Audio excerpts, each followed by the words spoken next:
Hi everyone, welcome to the Impact IAS Academy. So இன்றைக்கி impact ப்ராபபிள்ஸில் நம்ம பார்க்க போகிற டாபிக் வந்து இன்ஃப்ளேஷன் அப்படிங்கிறது நம்ம பார்க்க போகிறோம். ஸோ இந்த இன்ஃப்ளேஷன் பொறுத்த வரைக்கும் பார்த்திங்க அப்படின்னா it's almost I can say it as examiners delight அப்படின்னு சொல்லலாம். One or the other areas related to inflation கண்டிப்பாக ப்ரிலிம்ஸில் ரெகுலராகவே ரிஃப்ளெக்ட் ஆகிட்டு இருக்கும்.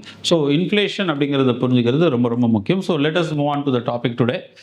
ஸோ இன்ஃப்ளேஷன் அப்படிங்கிறது பார்த்திங்க அப்படின்னாக்கா தமிழில் பார்த்திங்க அப்படின்னா பணவீக்கம் அப்படின்னு சொல்லுவாங்க. So whenever there is a consistent rise in the price level, ஒரு பணத்தினுடைய மதிப்போ அல்லது ஒரு பொருளினோட மதிப்போ கன்சிஸ்டண்ட்டாக இன்க்ரீஸ் ஆகுறது. ஸோ அதை இன்னும் அந்த அதர் வே ரவுண்ட் என்ன சொல்லலாம் அப்படின்னாக்கா there is a consistent reduction in the value of a money கூட சொல்லலாம். ஏன்னா வேல்யூ ஆஃப் த மணி தொடர்ந்து வீழ்ச்சி அடைஞ்சிட்டே இருக்குது அப்படின்னா பொருட்களுடைய வாங்கும் திறன், அந்த பணத்துக்கு வாங்கும் திறன் குறைஞ்சிட்டதுனால நிறைய பணத்தை கொடுத்து வாங்கலாம் அப்படின்னு சொல்லுவாங்க. So both the way inflation can be defined. So inflation is a consistent price rise in a wide variety of goods as well as services அப்படின்னு சொல்லுவோம். ஸோ அப்போது ஒரு நாட்டில் ஒரு பொருட்களோட விலை அதாவது உயர்ந்துக்கிட்டே போகுது, விலைவாசி ஏறிக்கிட்டே போகுது அப்படின்னா கண்டிப்பாக இந்த ஒரு விலைவாசி உயர்வு அப்படிங்கிறது சாமானிய மக்களை ரொம்பவே பாதிக்கும். ஸோ அதனால தான் எப்பயுமே இன்ஃப்ளேஷன் இஸ் எக்ஸாமினர் டிலைட் நான் சொன்னேன். So inflation is always watched by the central government across the world. ஏன்னா ஒரு பாயிண்ட்டுக்கு மேலே போயிடுச்சு அப்படின்னா it's very difficult to control it. அடுத்தது வந்து பார்த்திங்க அப்படின்னா the value of that country's money will become meaningless. So அதனால தான் இந்த இன்ஃப்ளேஷனை எப்படியெல்லாம் கீனாக வாட்ச் பண்ணுவாங்க அப்படின்னு பார்த்தீங்கன்னா first the based on the rate of inflation it is defined into various names. அதாவது creeping அப்படின்னு சொல்லுவாங்க 1 to 5%. அதாவது கொஞ்சம் கொஞ்சமாக, பிகாஸ் இன்ஃப்ளேஷன் அப்படிங்கிறது இட்ஸ் எ நெசசரி ஈவில். ஏன்னா without inflation is also you won't get a motivation to purchase anything. அதனால் அது நெசசரி ஈவில் ஏன் சொல்கிறோன்னா அது இல்லை ஒன்லி எப்பயுமே தேக்கம் அடைஞ்சிருச்சு, என்னைக்கு வாங்கினாலும் ஒரு பொருளோட விலை மாறவே போகிறது இல்லை அப்படின்னாக்கா வாங்குவதற்கான ஊந்துதல் மக்கள் மத்தியில் வராமல் போயிடும். அப்போது சரி நாளைக்கு வாங்கினாலும் அதே ரேட்டு தான், நாளான்னைக்கு வாங்கினாலும் அதே ரேட்டு தான், ஒரு மாதம் கழித்து வாங்கினாலும் அதே ரேட்டு தான்னா வாங்குவதற்கான டிசிஷன் அவங்க தள்ளி போட்டுருவாங்க. ஸோ அந்த மாதிரி ஒரு லோ பேண்ட் வித்துக்குள்ளே இருந்ததுன்னா that they call it as creeping inflation அப்படின்னு சொல்லுவாங்க. சப்போஸ் கொஞ்சம் ட்ரிகர் ஆகிட்டார் அவர், அடுத்த கட்டத்துக்கு நகர்றாரு அப்படின்னா 5 to 10% அப்படின்னு போகும்போது ட்ராட்டிங் அப்படின்னு பேர்.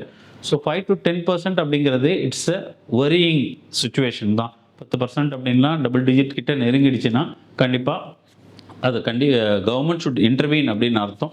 அதையும் தாண்டி கேலப்பிங் 10 to 15%.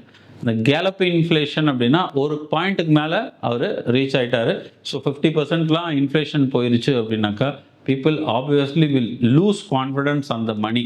நீ இன்றைக்கி எடுத்து வச்சிருக்க பணத்துக்கு வேல்யூவே இருக்காது, நீ எடுத்துகிட்டு போனீங்கன்னா பொருள் வாங்குவது அப்படிங்கிறது ரொம்பவே கஷ்டமாக இருக்கும். ஹைப்பர் இன்ஃப்ளேஷன் அப்படிங்கிறது என்ன அப்படின்னு பார்த்தீங்கன்னா அந்த 50யும் தாண்டி போயிருச்சுன்னா hyper inflation. Once the inflation அப்படிங்கிறது ரன்அவே இன்ஃப்ளேஷன் அப்படிங்கிற கண்டிஷனை ரீச் ஆகிடுச்சு அப்படின்னா that country's monetary system collapse ஆகிடுச்சுன்னு அர்த்தம்.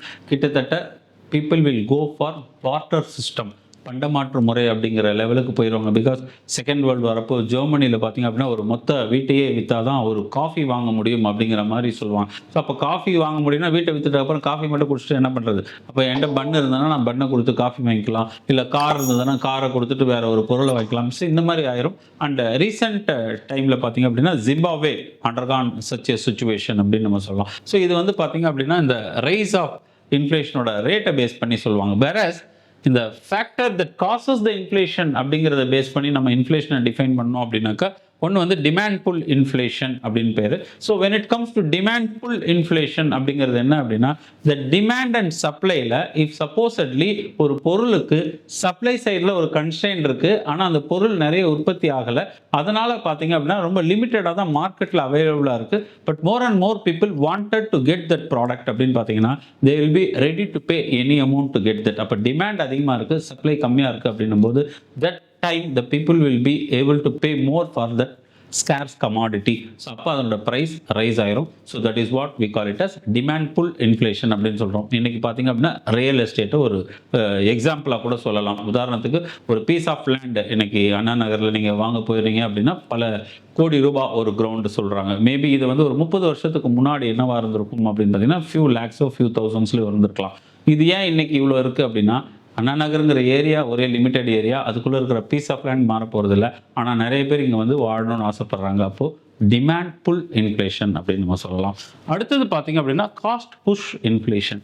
ஸோ இந்த காஸ்ட் புஷ் இன்ஃப்ளேஷன் அப்படிங்கிறது பார்த்தீங்கன்னாக்கா it's a kind of cause effect relationship மாதிரி தான். அதாவது காஸ்ட் எஃபெக்ட் ரிலேஷன்ஷிப் மாதிரி எங்கே இந்த காஸ்ட் புஷ் இன்ஃப்ளேஷன் இருக்கும் அப்படின்னா, ஸோ இன்ஃப்ளேஷனால் வேஜஸ்லாம் இன்க்ரீஸ் ஆகிடுது, இன்புட்டோட காஸ்ட்டெல்லாம் இன்க்ரீஸ் ஆகிடுது. அப்போ ஆட்டோமேட்டிக்காக என்ன ஆகும், ஃபைனல் அவுட்புட்டோட காஸ்ட்டும் இன்க்ரீஸ் ஆகிரும். அப்போ எல்லா காஸ்ட் ஆஃப் இன்புட்ஸ் எல்லாமே இன்க்ரீஸ் ஆகும்போது ஃபைனல் ப்ராடக்டோட காஸ்ட் இன்க்ரீஸ் ஆச்சு அப்படின்னா then we call it as cost push inflation அப்படின்னு சொல்கிறோம்.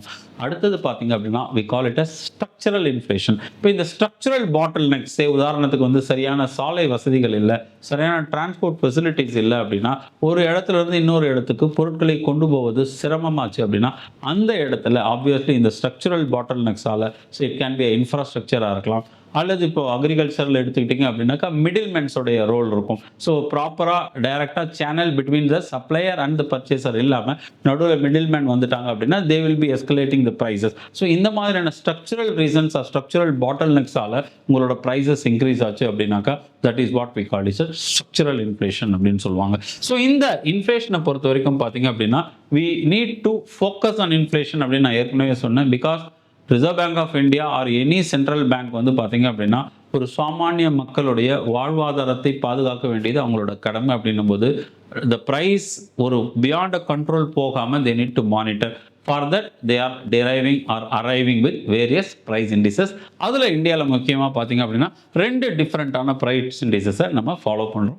One we call it as wholesale price index. So இந்த ஹோல்சேல் ப்ரைஸ் இண்டெக்ஸ் மார்க்கெட் பொறுத்த வரைக்கும் பார்த்தீங்க அப்படின்னா கன்சியூமர் பெர்ஸ்பெக்டிவில் பார்க்காம டைரெக்டாக ஹோல்சேல் மார்க்கெட்டில் ப்ரிவேல் ஆகிற goods, they are not taking services in account, கூட்ஸை மட்டும் எடுத்துக்கிட்டு அந்த கூட்ஸில் office of economic advisor for the ministry of commerce and industry அவங்க வந்து பார்த்தீங்க அப்படின்னா 2011-12 பேஸ் இயரை வச்சு கன்ஸ்ட்ரக்ட் பண்ணுறது தான் வந்து பார்த்தீங்க அப்படின்னா wholesale price index. We call it as WPI அப்படின்னு சொல்லுவாங்க.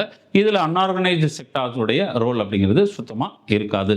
வேறஸ் கன்சியூமர் ப்ரைஸ் இண்டெக்ஸ் அப்படிங்கிறது நேஷ்னல் சாம்பிள் சர்வே ஆர்கனைசேஷன் அதை பண்ணுறாங்க. ஸோ அவங்க பார்த்தீங்க அப்படின்னா பேஸ் இயர் வந்து 2012 அப்படிங்கிற இயரை யூஸ் பண்ணியிருக்காங்க. ஸோ இங்கே பார்த்தீங்க அப்படின்னாக்கா CBI urban, CBI rural, CBI combined அப்படின்னு சொல்லி 3 டிஃப்ரெண்ட் இண்டிசஸை அவங்க கன்ஸ்ட்ரக்ட் பண்ணுறாங்க.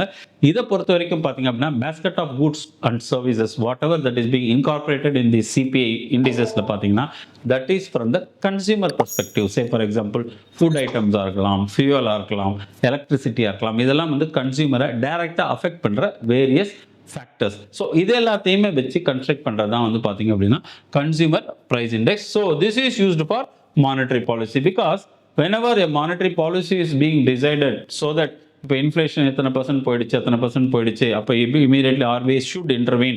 அதுக்கேற்ற மாதிரி இன்ட்ரெஸ்ட் ரேட்டை எய்தர் ஹைக் பண்ணுறதா அல்லது ரெடியூஸ் பண்ணுறதா. சே இன் மணி மார்க்கெட்டில் நம்ம படிக்கும்போது படிச்சிருப்போம் we call it as dear money பாலிசியா, சீப் மணி பாலிசியா அப்படின்னு சொல்லி. ஸோ எந்த மாதிரியான மானிட்டரி பாலிசியை அவங்க எடுக்கணும் அப்படிங்கிற டிசிஷனை இந்த ரேட் ஆஃப் இன்ஃப்ளேஷனை பேஸ் பண்ணி பண்ணுவாங்க. சரி, அதே மாதிரி இதுக்கு முன்னாடி வந்து பார்த்திங்க அப்படின்னா இந்த சிபிஐயில் வந்து இண்டஸ்ட்ரியல் ஒர்க்கர் அப்படின்னு ஒன்று அரைவ் பண்ணிட்டு இருந்தாங்க. ஸோ இந்த சிபிஐ இண்டஸ்ட்ரியல் ஒர்க்கரை பேஸ் பண்ணி தான் dearness allowance is also be declared by government. So இந்த இண்டிசஸ் எல்லாமே இந்த மாதிரியான மெஷர்மெண்ட்டுக்கு தான் பயன்படுது. ஸோ ஆர்பிஐயை பொறுத்த வரைக்கும் நான் சொன்ன மாதிரி இன்ஃப்ளேஷனை 2 to 6% இந்த ரேஞ்சுக்குள்ளே மெயின்டைன் பண்ணுறது தான் ஆர்பிஐயோட primary objective in order to contain the inflation. 6%க்கு மேலே போச்சு அப்படின்னாக்கா obviously they will go for dear money policy. 6%க்கு கீழே போயிருக்கு, ரெசெஷன் அப்படிங்கிற லெவலில் இருக்குது அப்படின்னா they will go for cheap money policy so that the money will be pumped in to the economy and economic activity will be triggered. So இதுதான் RBI வந்து எந்த அளவுக்கு இன்ஃப்ளேஷனை ரெகுலராக வாட்ச் பண்ணுறாங்க, how they manage the inflation அப்படிங்கிறது. So this is all about the holistic related to inflation. All the very best. Thank you.